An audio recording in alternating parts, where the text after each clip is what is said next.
వేదిక పైన ఉన్న మిత్రులకు, ఇక్కడ విచ్చేసిన తల్లిదండ్రులకు, టీచర్స్ అందరికీ నమస్కారం, పిల్లలకి ఆశీర్వాదం.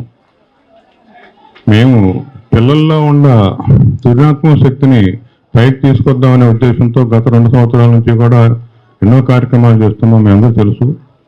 ఇప్పుడు ఈరోజు ఆర్ట్ అంటే మీరు ఒకటే గుర్తుపెట్టుకోండి, పిల్లల్లో ఒక ఆర్ట్ చేసే వాళ్ళల్లో మంచి భవిష్యత్తు ఉంటుంది, జ్ఞాపకశక్తి పెరుగుతుంది, అట్లానే మంచి విద్యా విధానం కూడా వస్తుంది. ఎందుకంటే ఒక బొమ్మ వేయాలంటే మామూలుగా ఎవరు వేయలేరు, అది ఎక్కడో 100కి కూడా ఒకళ్ళు కూడా వేయలేరు, 1000 మందిలో ఒకళ్ళు వేస్తారు.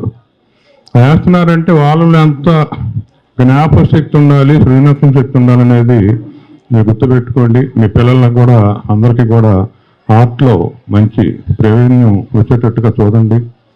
మా కార్యక్రమాలు జయప్రదం చేస్తున్నందుకు ఈ ప్రాంత ప్రజలందరూ కూడా కృతజ్ఞతలు తెలియజేస్తూ సెలవు తీసుకున్నాను. నమస్కారం.